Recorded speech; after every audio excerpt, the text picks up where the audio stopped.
ಯಾವ್ದ್ಯಾವ್ದೋ ಊರ್ಲಿಂತ್ರ ಬಂದ ಕೇಸ್ ಧಾರವಾಡನ್ಯಾಗ ಇದ್ದ ಕೇಸ್ ಓದೋ ಹುಡುಗರಿ ಒಂದ್ 3-4 ತಿಂಗಳೇನ ಆಗಿರ್ಬೋದು. ಒಬ್ಬ ಅವನೇನ್ ಹಾಕೊಂಡ್ ಕೇಸಿ ಪೊಲೀಸ್ ಅಧಿಕಾರಿಗಳು ಸ್ವಲ್ಪ ಹೆಣ್ಮಕ್ಳಿಗೆ ರಾಜಕಾರಣಿಗಳು ಲೂಟಿ ಹೊಡ್ಯಾಕ ಅಷ್ಟ ಅವ್ರ ಮನೆಗೆ ಹೋಗಿ ಹೊಡೆದ್ರ ನಮಸ್ಕಾರ ಎಲ್ಲರಿಗೂ. ಧಾರವಾಡನ್ಯಾಗ ಯಾರೆಲ್ಲ ಹೋರಾಟಕ್ಕೆ ಹೋಗಿದ್ರಲ್ಲ ವಿದ್ಯಾರ್ಥಿ ಹೋರಾಟಕ್ಕೆ, ಇಷ್ಟು ವರ್ಷ 3 ವರ್ಷ ಆತು, ಒಂದು ಯಾವುದು ನೋಟಿಫಿಕೇಶನ್ ಇನ್ನೂವರೆಗೆ ಬಿಟ್ಟಿಲ್ಲ, ಮತ್ತು ಯಾವುದು ನೇಮಕಾತಿ ಮಾಡಿಲ್ಲ, ಯಾವುದು ಗೋರ್ಮೆಂಟ್ ಜಾಬ್ ಅನ್ನೋದು ಸಹ ಇನ್ನೂವರೆಗೆ 3 ವರ್ಷ ಆದ್ರೂ ಯಾವುದು ಕರೆಕ್ಟಾಗಿ ಸಿಕ್ಕಿಲ್ಲ. ನಮ್ಮ ಗೋರ್ಮೆಂಟ್ ಜಾಬ್ ಇಷ್ಟು ಖಾಲಿ ಇದ್ರೂ ಸಹ ಉದ್ಯೋಗಗಳು, ಪೊಲೀಸ್ ಉದ್ಯೋಗಗಳು, ಕಾಂಪಿಟೇಟಿವ್ ಎಕ್ಸಾಮ್ ಬರೆಯಾಗ್ತದೆ. ಅವ್ರಿಗೆ ಯಾವ ಎಕ್ಸಾಮ್ ಬರೆಯೋರಿಗೆ 3-4 ವರ್ಷ ಅವ್ರು ಕುಂತು ಓದಿ ಅವ್ರಿಗೆ ಕಾಂಪಿಟೇಷನ್ ಎಕ್ಸಾಮ್ ಬರೆಯೋಕೆ ನೀವು ಬಿಡತ್ತಿಲ್ಲ. ಅದು ಬಿಟ್ಟರೆ ಯಾವುದ್ಯಾವ್ದವು ಅವು ಯಾವುದು ನೋಟಿಫಿಕೇಷನ್ ಯಾರಿಗೂ ಕಳ್ಸಾತಿಲ್ಲ. ಉದ್ಯೋಗ ಖಾಲಿ ಅದಾವು, ಬರ್ರಿ ಎಕ್ಸಾಮ್ ಬರೀರಿ ಅಂತ ಹೇಳಿಲ್ಲ, ಏನಿಲ್ಲ. ಈಗ ರಾಜಕಾರಣಿಗಳು ಎಲ್ಲರೂ ಲೂಟಿ ಹೊಡ್ಯೋಕ್ಕಷ್ಟ ಬಡ್ರ ಮಕ್ಕಳಿಗೆ ಒಂದು ಒಳ್ಳೆ ಗೋರ್ಮೆಂಟ್ ಜಾಬ್ ಸಿಗ್ಬೇಕಂತೇಳಿ ಯಾವನು ಸಹ ಕಷ್ಟಪಡತ್ತಿಲ್ಲ. ಇದ್ರನ್ಯಾಗ ನನಗೆ ಅನ್ಸೋದು ಏನಂದ್ರೆ ನಮ್ದು ತಪ್ಪೈತೆ. 500 ರೂಪಾಯಿ ಒಂದು ಓಟ್ ತೊಗೊಂಡ್ಬಿಟ್ರಲ್ಲ ಎಲ್ಲರೂ ಸೇರಿ, 500 ರೂಪಾಯಿ ಕೊಟ್ಟು ತೊಗೊಂಡ್ಬಿಟ್ರಿ ನೀವು ಓಟ್. ಈಗ 3 ವರ್ಷ 5 ವರ್ಷ ಯಾವನು ಬರೋಂಗಿಲ್ಲ. ನೀವು ರೋಡಿಗೆ ಇಳಿದ್ರು ಸಹ ಬರೋಂಗಿಲ್ಲ, ರೋಡ್ ಇಳಿದ ಕೇಸಿ ಅವ್ರ ಮನೆಗೆ ಹೋಗಿ ಮಾತ್ರ ಬರ್ತಾರೋ, ಅಲ್ಲಿ ಮಟ್ಟ ಬರೋಂಗಿಲ್ಲ ಅಂತೇಳಿ ನನ್ನ ಅನಿಸಿಕೆ. ಎಲ್ಲಿ ಮಟ್ಟ ನಾವು ರೋಡ್ ಮೇಲೆ ಏನು ಮಾಡಿದ್ರು ಸಹ ಅದು ಅವ್ರಿಗೆ ವೇಸ್ಟ್ ನನಗನ್ಸೋ ಪ್ರಕಾರ. ನಾವು ರೋಡ್ ಮೇಲೆ ಇಳೋದಲ್ಲ, ಅವ್ರ ಮನೆ ಮುಂದೆ ಹೋಗಿ ಇಳಿದ ಕೇಸಿ ನಿಂದಿರ್ಬೇಕು.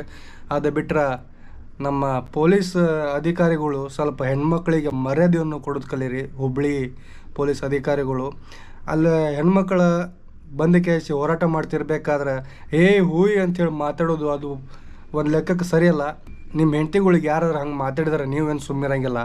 ಅದಕ್ಕೋಸ್ಕರ ಹೇಳೋದು, ದಯವಿಟ್ಟು ಎಲ್ಲ ಹೆಣ್ಮಕ್ಳಿಗೂ ಸಹ ಗೌರವವನ್ನು ಕೊಡ್ರಿ.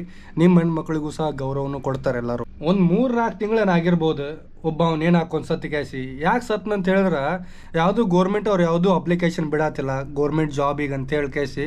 ಅವತ್ತು ಮನೆಯವ್ರ ಪ್ರೆಷರಿಗೋಸ್ಕರ ಅವ್ನು ಸತ್ತು ಹೋದ. ಅದಕ್ಕೆಲ್ಲ ಕಾರಣ ಇರೋದು ಸರ್ಕಾರ ನನಗೆ ಅನ್ಸೋ ಪ್ರಕಾರ. ಯಾಕಂದ್ರೆ ಈ ಕಡೆ ಗೋರ್ಮೆಂಟ್ ಜಾಬ್ ಸಿಗತ್ತಿಲ್ಲ, ಈ ಕಡೆ ನೋಡಿದ್ರೆ ಜನರಿಗೆ ಇಲ್ಲಿ ವಿದ್ಯಾರ್ಥಿಗಳು ನೋಡಿದ್ರೆ ಈ ಕಡೆ ಓದಾಕತ್ತಾರ, ಅವ್ರಿಗೆ ಗೋರ್ಮೆಂಟ್ ಜಾಬ್ ಇಲ್ಲ, ಏನಿಲ್ಲ.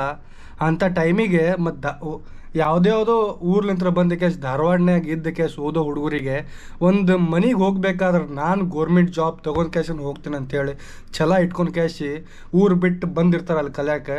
ಅವ್ರ ತಂದೆ ತಾಯಿ ನೋಡಿದ್ರೆ ಅಲ್ಲಿ ಹೋಗಿ ಓದಪ್ಪ, ನೀ ಅಲ್ಲಿ ಹೋಗಿ ಓದಪ್ಪ, ನೀನು ರೊಕ್ಕ ಹಾಕೋ ನಾವು ಅದೀವಿ ಅಂಥೇಳಿ ಕೇಸ್ ಎಷ್ಟೋ ಜನ ಅಲ್ಲೇ ತಂದೆ ತಾಯಿ ಹೊಲ್ದಾಗ ಕೆಲಸ ಮಾಡಿ ಅವ್ರ ಮಕ್ಕಳಿಗೆ ಒಂದೊಳ್ಳೆ ಗೋರ್ಮೆಂಟ್ ಜಾಬ್ ಕೊಡಿಸ್ಬೇಕಂತೇಳಿ ಆ ಊರ್ಲಿಂತ್ರ ಈ ಊರಿಗೆ ಕಳಿಸ್ಕೇಸಿ ಇಲ್ಲಿ ಓದಕ್ಕೆ ಹಚ್ಚಿದ್ರೆ ಇಲ್ಲಿ ಸರ್ಕಾರದವ್ರು ಮಾಡಾಕತ್ತಿದೇನಪ್ಪ ಅಂತ ಹೇಳಿದ್ರೆ ಒಂದು ಗೋರ್ಮೆಂಟ್ ಜಾಬ್ ಬಿಡದೆ 3 ವರ್ಷ ಆತು. 3 ವರ್ಷ ಸಹ ಹೋರಾಟನ ಮಾಡತ್ತಾರ ನಮ್ಮ ಯುವಕರು ಸೇರ್ಕೇಸಿ, ಓದೋರು ಎಲ್ಲರೂ ಸೇರಿ. ನನಗೆ ಅನ್ಸೋದೇನೆಂದ್ರೆ ಎಲ್ಲರೂ ಆಲ್ಮೋಸ್ಟ್ ಇಲ್ಲೇ ಹುಬ್ಬಳ್ಳಿ ಧಾರವಾಡಿಗೆ ಕಲಿಯಾಕೆ ಬಂದವರೆಲ್ಲರೂ ಅವ್ರವ್ರ ಮನೆಗೆ ಹೋಗಿ ಹೊಲ ಮನೆ ಮಾಡ್ಕೊಂಡು ತಿನ್ಬೇಕು. ಹೊಲ ಮನ್ಯಾಗ ಮಾಡಿದ್ರೆ ಎಷ್ಟು ಅಂತೇಳಿ ಮಾಡ್ತಾರೆ. ಗೋರ್ಮೆಂಟ್ ಇಷ್ಟು ದಿನ ಓದಿದವ್ರೆಲ್ಲರಿಗೆ ಗೋರ್ಮೆಂಟ್ ಜಾಬ್ ಮಾಡ್ಬೇಕಂತೇಳಿ ಆಸೆ ಇಟ್ಕೊಂಡವ್ರೆಲ್ಲರೂ ಈಗ ಹೊಲ್ದಾಗ ಹೋಗಿ ದುಡಿ ಅಂತ ಹೇಳಿದ್ರೆ ಆಗಂಗಿಲ್ಲ.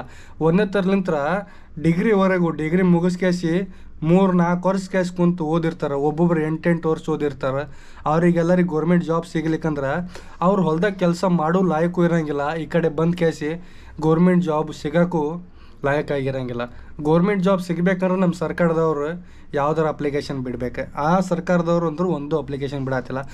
ಯಾರಿಗೆಲ್ಲ ಇನ್ನು ಗೋರ್ಮೆಂಟ್ ಜಾಬ್ ಬಂದಿಲ್ಲ ಅವರಿಗೆಲ್ಲ ರೊಕ್ಕ ಹಾಕಾಗತ್ತೆ ಅಂಥೇಳಿ ಇನ್ನೊಂದು ಸೈಡ್ ಹೇಳಿದ್ರೆ, ಇನ್ನೊಂದು ಸೈಡ್ ಹೆಣ್ಮಕ್ಳಿಗೆ ಬಸ್ ಫ್ರೀ ಮಾಡಿ ಈ ಕಡೆ ಎಲ್ಲವನ್ನು ರೇಟನ್ನು ಸಹ ಜಾಸ್ತಿ ಮಾಡಿಬಿಟ್ಟಾರೆ. ಮತ್ತು ಈ ಸರ್ಕಾರದ ನೌಕರಿಗೋಸ್ಕರ ಬಂದ ಕೇಸಿ ಧಾರವಾಡನಾಗ ಎಷ್ಟೋ ಜನ ಇದ್ದಿರಲ್ಲ, ನೀವೆಲ್ಲರೂ ಸೇರಿ ಕೇಸ್ ಮನೆಗೆ ಹೋಗ್ರಿ. 100-200 ರೂಪಾಯಿ ಕೂಲಿ ಕೊಡ್ತಾರೆ ಬೇರೆ ಕಡೆ ಎಲ್ಲ. ಅದನ್ನು ಮಾಡಿರಿ. ಈ ಸರ್ಕಾರದವ್ರಿಗೆ ನಂಬ್ಕೊಂಡು ಕುಂತಿದ್ರೆ ನಮ್ಮ ಜೀವನಕ್ಕೆ ಆಗಂಗಿಲ್ಲ. ಅದಕ್ಕೋಸ್ಕರ ಹೇಳೋದು, ನಮ್ಮ ಸರ್ಕಾರವನ್ನು ನಾವು ಚೇಂಜ್ ಮಾಡ್ಬೇಕು. ನಿನ್ನ ಜಾತಿ ಅದು, ನನ್ನ ಜಾತಿ ಇದು ಅಂಥೇಳಿ ಯಾವ ಮಗ ಬಂದು ಕೇಸ್ ಓಟ್ ಕೇಳ್ತಾನಲ್ಲ ಆ ಮಗನ ಚಪ್ಪಲಿ ತೊಗೊಂಡು ಹೊಡಿಬೇಕು ನಾವು ಸೀದಾ.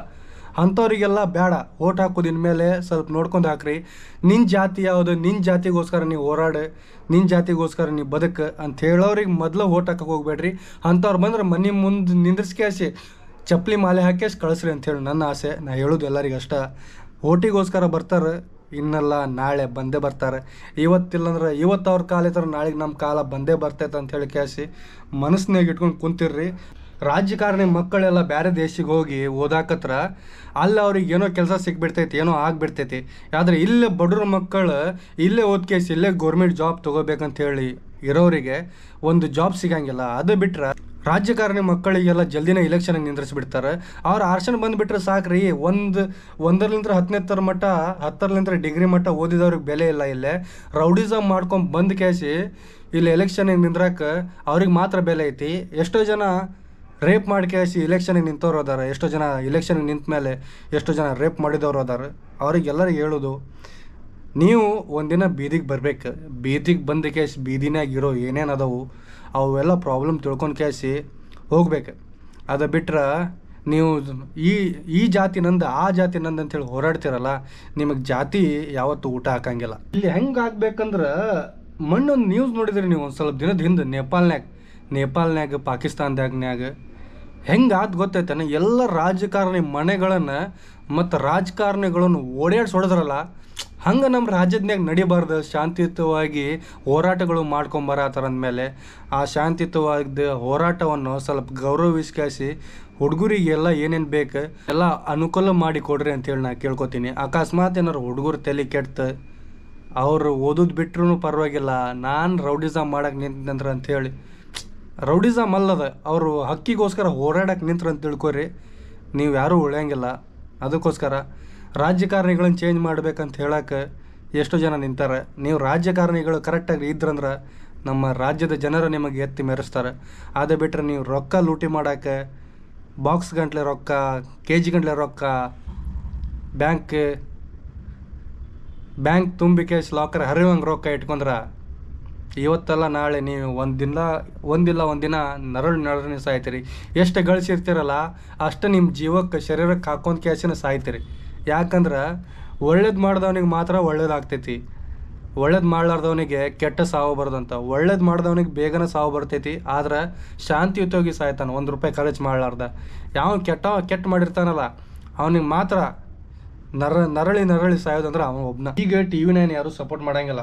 ನಾನು ಹೇಳೋ ಪ್ರಕಾರ TV9 ಮಾರು ಹೋಗ್ಬಿಟ್ಟೈತೆ, ಸರ್ಕಾರದವ್ರಿಗೆ ಮೊದಲು ಮಾರು ಹೋಗ್ಬಿಟ್ಟೈತೆ. ಅದು ಈಗ ಯಾವುದು ಇಂಡಿಪೆಂಡೆಂಟ್ ಮೀಡಿಯಾ ಚಾನಲ್ ಅಂತರೂ ಯಾವುದೂ ಉಳಿದಿಲ್ಲ.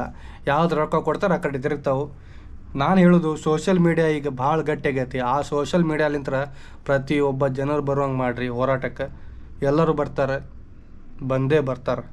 ಈಗ ಹೋರಾಟ ಹೆಂಗೆ ಮಾಡಬೇಕಪ್ಪ ಅಂತ ಹೇಳಿದ್ರೆ ಅವ್ರ ನೋಟಿಫಿಕೇಶನ್ ಜಾರಿ ಮಾಡೋವರೆಗೂ ಹೋರಾಟ ಮಾಡಬೇಕು. ಅಲ್ಲಿ ಮಟ್ಟ ಹೋರಾಟ ಮಾಡ್ಕೊತ ಇರ್ಬೇಕು. ಇಲ್ಲಿಕಂದ್ರೆ ಇವರೆಲ್ಲ ಇವತ್ತು ಹೋರಾಟ ಮಾಡ್ತಾರೆ, ನಾಳೆಗೆ ಹೋಗಿ ಮನ್ಯಾಗ ಹೋಗಿ ಮುಲ್ಕೊಂಡು ಬಿಡ್ತಾರೆ. ಆ ಮೈಂಡ್ಸೆಟ್ ಯಾವತ್ತೂ ಇಟ್ಕೊಳಕ್ಕೆ ಹೋಗ್ಬೇಡ್ರಿ. ಹೋರಾಟ ಎಲ್ಲಿವರೆಗೆ ಮಾಡ್ರಿಯಪ್ಪ ಅಂತ ಹೇಳಿದ್ರೆ ಅವ್ರ ನೋಟಿಫಿಕೇಶನ್ ಜಾರಿ ಮಾಡ್ಬೇಕು. ಅಲ್ಲಿ ಮಟ್ಟ ಹೋರಾಟ ಮಾಡಿರಿ. ಸಿಗ್ತೀನಂತ ನೆಕ್ಸ್ಟ್ ವೀಡಿಯೋನಾಗ. ಅಲ್ಲಿ ಮಟ್ಟ ಇದೇ ಥರ ನಂದು ಈ ಫೀಲ್ಡೇ ಅಲ್ರಿ ಗೈಸ್, ನಂದು ಈ ಫೀಲ್ಡೇ ಅಲ್ಲ. ನಾ ಒಬ್ಬ ಬೈಕ್ ರೈಡರ್. ನಾ ಈ ಫೀಲ್ಡಿಗೆ ಯಾಕೆ ಬರತ್ತೀನಪ್ಪ ಅಂತ ಹೇಳಿದ್ರೆ ನಾನು ನನ್ನ ಜೀವನ್ಯಾಗ ನನಗೀಗ ಅನಿಸ್ತೈತಿ ನಾ ಸಾಲಿ ಬಿಟ್ಟು ಒಳ್ಳೇದಾತು. ಇಲ್ಲಾಂದ್ರೆ ನಾನು ಹುಚ್ಚರ ಥರ ಓದ್ಕೊತ ಇರಬೇಕಿತ್ತು. ಇವ್ರು ಯಾವುದೋ ಒಂದು ನೋಟಿಫಿಕೇಶನ್ ಜಾರಿ ಮಾಡಲಾರ್ದ ಹಂಗೆ ಏನು ಬೇಕು ಅದು ಮಾಡ್ಕೊತಿರ್ಬೇಕಿತ್ತು. ಈ ಕಡೆ ನೋಡಿದ್ರೆ ಮನ್ಯಾಗ ಚಪ್ಪಲಿ ತೊಗೊಂಡು ಹೊಡಿತಿದ್ರು, ಆ ಕಡೆ ನೋಡಿದ್ರೆ ಇಡೀ ಫ್ಯಾಮಿಲಿ ಅವರೆಲ್ಲರೂ ಚಪ್ಪಲಿ ತೊಗೊಂಡು ಹೊಡಿತಿದ್ರು. ನಿಮ್ಮ ಮಗ ನೋಡಿದ್ರೆ ಇನ್ನೂ ಗೌರ್ಮೆಂಟ್ ಹತ್ತಿಲ್ಲ, ನಮ್ಮ ಮಗ ನೋಡಿದ್ರೆ ಪ್ರೈವೇಟ್ನಾಗ ಹೋಗಿ ಲಕ್ಷ ಪೇಮೆಂಟ್ ತೊಗೋತಾರೆ ಅಂತ ಹೇಳಿ ಕ್ಯಾಶ್ ಅವ್ರ ಮನ್ಯಾಗ ಆಡ್ಕೋತಿದ್ರು. ಅದಕ್ಕೋಸ್ಕರ ಒಬ್ಬ ದುಡಿಯೋವಿದ್ನವ್ರು ಒಬ್ಬ ನೌಕರಿ ತೊಗೊಳವ ಅಂತೇಳಿ ಇದ್ದಿರ್ತಾನೆ. ಹಂಗೆ ಇದ್ಬಿಡ್ರಿ. ಈಗ ಎಕ್ಸಾಂಪಲ್ ನನ್ನ ಅಣ್ಣನ ಫ್ರೆಂಡ್ ಒಬ್ಬವ ಧಾರವಾಡನಾಗ 5 ವರ್ಷ ಮೋಸ್ಟ್ಲಿ 6 ವರ್ಷ ಮೋಸ್ಟ್ಲಿ ಓದಿದವ. ಅವನಿಗೆ ಜಾಬ್ ಸಿಗಲಿಲ್ಲ, ಗೌರ್ಮೆಂಟ್ ಜಾಬ್ ಯಾವುದೂ ಸಿಗಲಿಲ್ಲ. ಅದಕ್ಕೋಸ್ಕರ ಅವ ಧಾರವಾಡ ಬಿಟ್ಟು ತನ್ನ ಊರಿಗೆ ಬಂದ ಕ್ಯಾಸಿಗೆ ಪ್ರೈವೇಟ್ ಜಾಬ್ ನೋಡತ್ತಾನ. ಪ್ರೈವೇಟ್ ಜಾಬ್ ಇಷ್ಟು ದಿನ ಓದಿ ಕ್ಯಾಸಿ ಪ್ರೈವೇಟ್ ಜಾಬ್ ನೋಡಿದ್ರೆ ಅವ್ನು ಕಲ್ತಿದ್ದಕ್ಕೂ ವ್ಯಾಲ್ಯೂ ಇಲ್ಲಾರ್ದಂಗೆ ಅನ್ನಿಸ್ಬಿಡ್ತೈತೆ ನನಗೆ.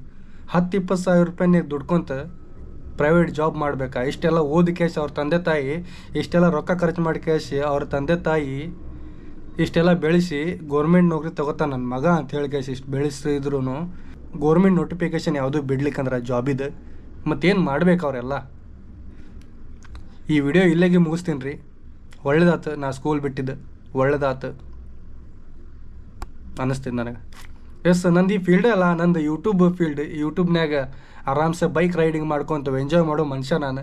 ಇವತ್ತು ಈ ಮಾತಾಡತ್ತೀನಂದ್ರೆ ನನಗೂ ನೋವಾಗೈತಿ. ಸ್ಕೂಲ್ ಕಾಲೇಜ್ ಡಿಗ್ರಿ ಮಾಡ್ಕೊಂಡವ್ರಿಗೆಲ್ಲರಿಗೆ ಒಳ್ಳೇದಾಗಲಿ. ಹೋರಾಟ ಎಲ್ಲಿ ಮಟ್ಟ ನಿಲ್ಲಿಸ್ಬೇಡ್ರಿ ಅಂದ್ರೆ ಅವ್ರ ನೋಟಿಫಿಕೇಷನ್ ಜಾರಿ ಮಾಡೋ ಮಟ್ಟ ನಿಲ್ಲಿಸೋಕೆ ಹೋಗ್ಬೇಡ್ರಿ. ಇದು ನನ್ನ ಮನಸ್ಸಿನ ಮಾತು, ಮನಸ್ಸಿನ ಅಂತರಾಳದ ಮಾತು, ಮನಸ್ಸೊಳಗಡೆ ಇರುವ